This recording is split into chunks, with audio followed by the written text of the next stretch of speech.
গতকাল রিপাবলিক বাংলার সাংবাদিক সন্তু পানকে যেভাবে অ্যারেস্ট করা হয়েছে এবং সারা রাত তাকে খেতে দেওয়া হয়নি, তার সঙ্গে ঠিকঠাক ব্যবহার করা হয়নি, কি বলবেন?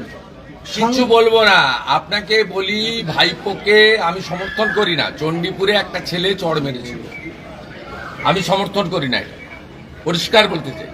কিন্তু সেই ছেলেকে রহস্যজনকভাবে বাচ্চা ছেলেকে মরতে হয়েছে এবং তার মাকে পরিবারকে আমরা সাহায্য করতে চেয়েছিলাম। তখন ওখানকার পূর্ব মেদিনীপুরের পুলিশের লোকেরা ওর মাকে ভয় দেখিয়ে হোক কোনো কিছুর বিনিময়ে হোক পরিবারকে ম্যানেজ করে।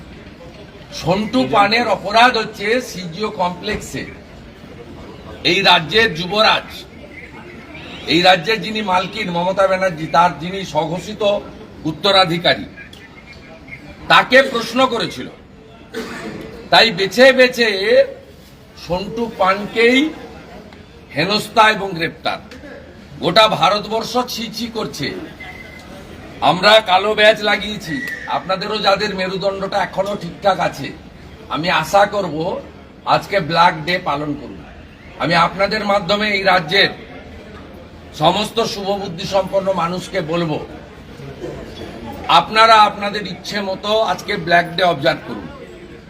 আমি লিডার অব অপোজিশন হিসেবে আপিল করছি ক্লাব, সোসাইটি, এনজিও, রিপোর্টার সবাইকে। আর এই যে প্রেস ক্লাব আছে, এদের কাছে কিছু আশা না করাই ভালো। এরা গত নির্বাচনে আনকন্টেস্টেড করে বারবার, আপনারা জানেন। ভাইস প্রেসিডেন্টে হারার পরে এরা বুঝেছে প্রেস ক্লাবে বাইরে থেকে যাই দেখাক না কেন ভিতরে অন্য চোরা স্রোত। তাই একটা মধ্যরাত্রে বিবৃতি দিয়ে তাদের কাজ শেষ করেছেন। কারণ শান্তিপুর পুরসভার তৃণমূলের ভাইস চেয়ারম্যান, তার দাদা বা ভাই আমি জানি না, কিন্তু তিনি কখনোই তৃণমূলকে চটিয়ে কিছু করবেন না। আজকে প্রেস ক্লাবের উচিত ছিল সকাল থেকে ধর্ণা প্রদর্শন করা, নবান্ন অভিযান করা, মুখ্যমন্ত্রীর কাছে দেখা করতে চাওয়ার টাইম চাওয়া, ডিজিপির কাছে আবেদন করা যে কর্তব্যরত অবস্থায় সাংবাদিককে গ্রেপ্তার করা হয়েছে। এটা নতুন নয়।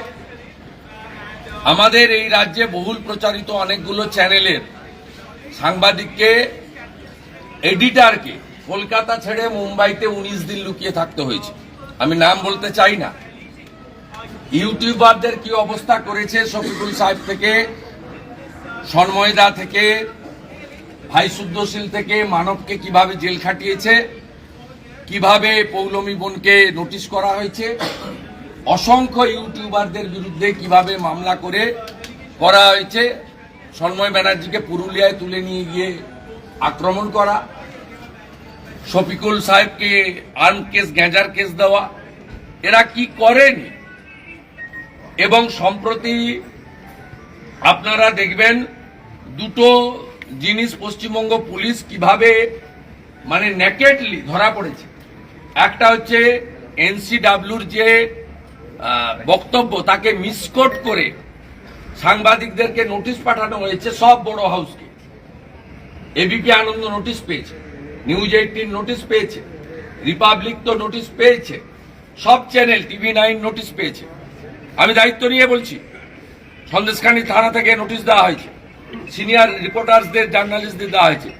পরে যখন এনসিডব্লিউ কে মিসকোট করা হয়েছে, তারা যখন ক্লারিফাই করে তাদের বক্তব্য দিয়ে এক্স হ্যান্ডেলে দিয়েছে, তখন এই পুলিশ বাধ্য হয়েছে ওই আগের পোস্ট থেকে সরে আসতে।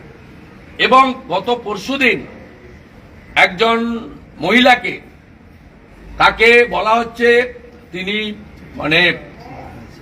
শারীরিকভাবে, আমি ভাষাটার বলছি না, শারীরিকভাবে নির্যাতিত, যেটা আমাদের নর্মস অনুযায়ী, সুপ্রিম কোর্টের গাইডলাইন অনুযায়ী, যার মুখ দেখানো যায় না, তার মুখ দেখিয়ে পুলিশ রাজ্য পুলিশের হ্যান্ডেলে পোস্ট করেছে। আমাদের রাজ্য সভাপতি যখন এনসিডব্লিউ কে কমপ্লেন করেছেন, কালকে সকালবেলা সেই পোস্ট তারা নিজেরাই তুলে নিয়েছে। চুরি করছে এবং হাতে নাতে রাজীব কুমারের নেতৃত্বে এই মমতা পুলিশ ধরাও করছে।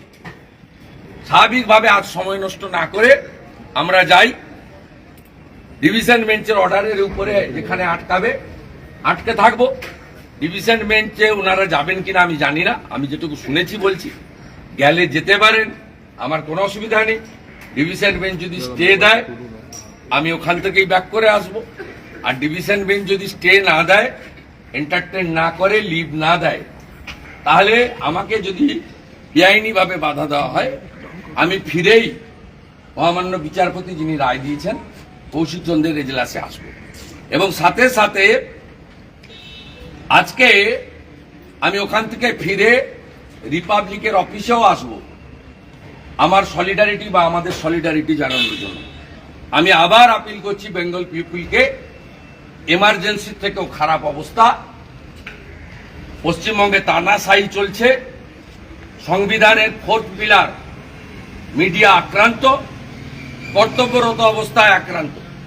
তার পার্সোনাল অ্যালিগেশন আপনারা আমরা কেউ আইনের ঊর্ধ্বে নই।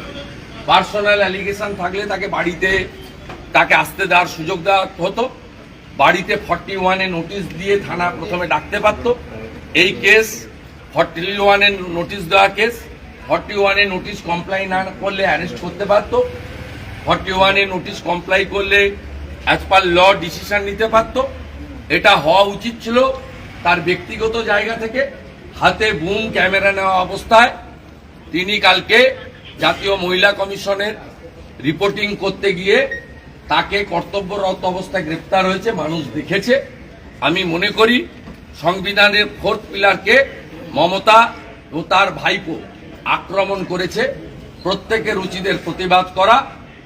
এবং আমি আবারও বলি, যেভাবে অজ্ঞাত কারণে ভাইপোকে চড় মারা ছেলেটি মারা গেছেন, আজও তার মৃত্যুর রহস্য উন্মোচিত হয়নি। একইভাবে সিজিও কমপ্লেক্সে তোলাবাজ ভাইপোকে প্রশ্ন করার জন্য সন্টু পানকে গ্রেপ্তার, এবং তার উপরে যে অত্যাচারগুলি হচ্ছে রিপোর্টার বলল সেই কাজটা করা হচ্ছে। আমরা এর তীব্র নিন্দা করি। আবার আপিল করছি বেঙ্গল পিপুলকে, ব্ল্যাক ডে পালন করুন। Today is the black day. Thank you.